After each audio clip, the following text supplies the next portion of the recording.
ರೇಣುಕಾಸ್ವಾಮಿ ಕೊಲೆ ಕೇಸಲ್ಲಿ ಇವತ್ತು ಮಹತ್ವದ ಆದೇಶವೊಂದು ಪ್ರಕಟವಾಗುವುದಕ್ಕಿದೆ. ಆರೋಪಿ ನಂಬರ್ 2 ದರ್ಶನ್ ಕೋರ್ಟಿಗೆ ಹಾಜರಾಗಬೇಕಾ ಬೇಡವಾ ಅನ್ನೋ ವಿಚಾರಕ್ಕೆ ಸಂಬಂಧಿಸಿದಂತೆ, ಅಂದರೆ ಖುದ್ದಾಗಿ ಕೋರ್ಟಿಗೆ ಹಾಜರುಪಡಿಸಬೇಕಾ ಅಥವಾ ವಿಡಿಯೋ ಕಾನ್ಫರೆನ್ಸ್ ಮುಖಾಂತರನ, ಇದಕ್ಕೆ ಸಂಬಂಧಿಸಿದಂಥ ಆದೇಶ ಇವತ್ತು ಪ್ರಕಟವಾಗುತ್ತೆ.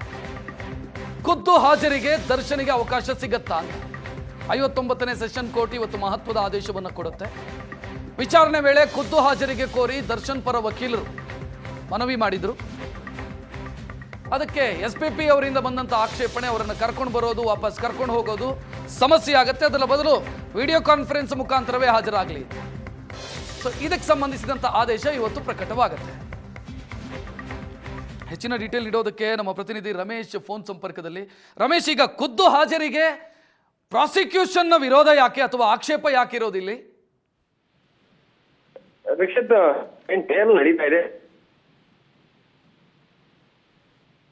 ಬಂದಂತ ಸಂದರ್ಭದಲ್ಲಿ ಹೆಚ್ಚಿನ ಭದ್ರತೆಯನ್ನ ನಿಯೋಜನೆ ಮಾಡಬೇಕಾಗುತ್ತೆ ಅನ್ನುವಂಥದ್ದು.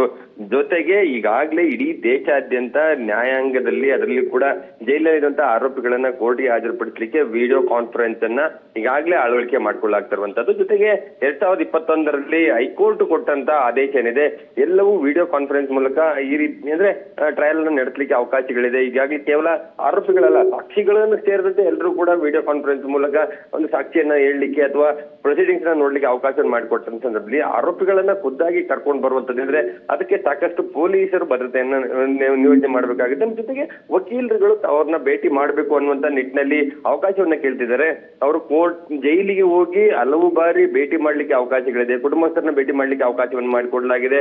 ನಂಬರ್ ಆಫ್ ಟೈಮ್ಸ್ ಅವರು ಭೇಟಿ ಮಾಡಿದ್ದಾರೆ. ಹಾಗಾಗಿ ಇಷ್ಟೆಲ್ಲ ಇದ್ರು ಕೂಡ ಯಾಕೆ ಅವ್ರನ್ನ ಇಲ್ಲಿಗೆ ಕರ್ಕೊಂಡು ಬರ್ಬೇಕು? ಈಗಾಗಲೇ ಜೊತೆಗೆ ಕಳೆದ ವಾರ ವಿಚಾರಣೆ ಮಾಡಿದ ಸಂದರ್ಭದಲ್ಲಿ SPP ಅವರು ಹೇಳಿದ್ರು, ಅಂದ್ರೆ ದರ್ಶನನ್ನ ಕೋರ್ಟಿಗೆ ಕರ್ಕೊಂಡು ಬರ್ಬೇಕಂದ್ರೆ ಹೆಚ್ಚಿನ ಭದ್ರತೆಯನ್ನ ನಿಯೋಜನೆ ಮಾಡಬೇಕಾಗುತ್ತೆ. ಅದ್ರ ಜೊತೆಗೆ ಇಂಡಿಪೆಂಡೆನ್ಸ್ ಡೇ, ವರಮಹಾಲಕ್ಷ್ಮಿ ಹಬ್ಬ, ಮತ್ತೆ ಬೇರೆ ಬೇರೆ ಅಂದ್ರೆ ಭದ್ರತೆಯನ್ನ ನಿಯೋಜನೆ ಮಾಡ್ಬೇಕಂತ ಜವಾಬ್ದಾರಿ ಬೆಂಗಳೂರು ಪೊಲೀಸ್ಗೆ ಇರುವಂತದ್ದು. ಅದನ್ನ ಬಿಟ್ಟು ಇದನ್ನ ಈ ಭದ್ರತೆ ಮಾಡ್ತಾ ಕೂತ್ರೆ ಪೊಲೀಸರಿಗೂ ಕೂಡ ಕಷ್ಟ ಆಗುತ್ತೆ. ಹಾಗಾಗಿ ಯಾವುದೇ ಕಾರಣಕ್ಕೆ ಅವಕಾಶನ ಮಾಡಿ ಕೊಡಬಾರ್ದು ಅನ್ನುವಂತ ವಾದವನ್ನ ಮಾಡಿಸಿದ್ರು. ಆದ್ರೆ ದರ್ಶನ್ ಪರ ವಕೀಲ ಅಶ್ಮತ್ ಪಾಷಾ ಅವರು ಹೇಳುವಂತಂದ್ರೆ, ಯಾವುದೇ ಒಬ್ಬ ಆರೋಪಿ ಕೋರ್ಟ್ ನಲ್ಲಿ ಅಂದ್ರೆ ಆತನ ವಿರುದ್ಧ ನಡೆಯುವಂತ ಟ್ರಯಲ್ ಅನ್ನ ಖುದ್ದು ನೋಡ್ಲಿಕ್ಕೆ ಅಥವಾ ಆ ಸಂದರ್ಭದಲ್ಲಿ ಸಾಕ್ಷಿಗಳು ಯಾವ್ದಾರ ಹೇಳಿಕೆಯನ್ನ ಕೊಟ್ಟ ಸಂದರ್ಭದಲ್ಲಿ, ತನಗೆ ಅಡ್ವರ್ಸ್ ಆದಂತ ಹೇಳಿಕೆಯನ್ನ ಕೊಟ್ಟ ಸಂದರ್ಭದಲ್ಲಿ ಅದನ್ನ ವಕೀಲರ ಜೊತೆ ಚರ್ಚೆ ಮಾಡ್ಲಿಕ್ಕೆ, ವಕೀಲರ ಜೊತೆ ಹೆಚ್ಚಾಗಿ ತಮ್ಮ ಕೇಸನ್ನ ಡಿಫೆಂಡ್ ಮಾಡ್ಕೊಳ್ಳಿಕ್ಕೆ, ಅವ್ರ ಜೊತೆ ಮಾತಾಡ್ಲಿಕ್ಕೆ ಅವಕಾಶಗಳಿರುವಂತದ್ದು. ಮತ್ತೆ ಫೇರ್ ಟ್ರಯಲ್ ಆಗುವಾಗ ಖುದ್ದು ಹಾಜರಿರ್ಲಿಕ್ಕೆ ಅವರ ಹಕ್ಕಿದೆ. ಹಾಗಾಗಿ ಅವಕಾಶ ಮಾಡಿಕೊಡ್ಬೇಕು ಅನ್ನುವಂಥದ್ದನ್ನ ಮನವಿಯನ್ನ ಮಾಡಿದ್ರು. ಈ ಸಂದರ್ಭದಲ್ಲಿ SPP ಹೇಳುವಂತದ್ದು ಅಂದ್ರೆ, ಈಗ ಟೆಕ್ನಾಲಜಿ ಮುಂದುವರೆದಿದೆ. ಸೊ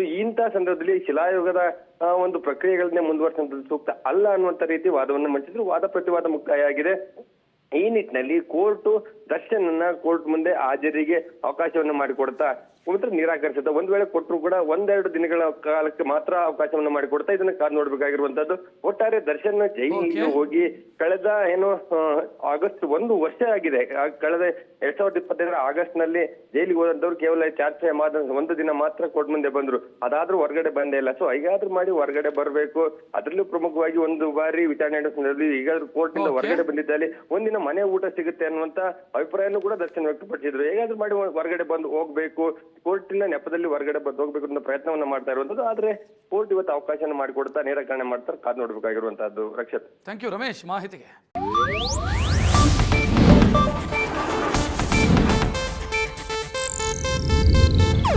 ಇದು ಏಷ್ಯಾನೆಟ್ ನ್ಯೂಸ್ ನೆಟ್ವರ್ಕ್ ಪ್ರಸ್ತುತಿ.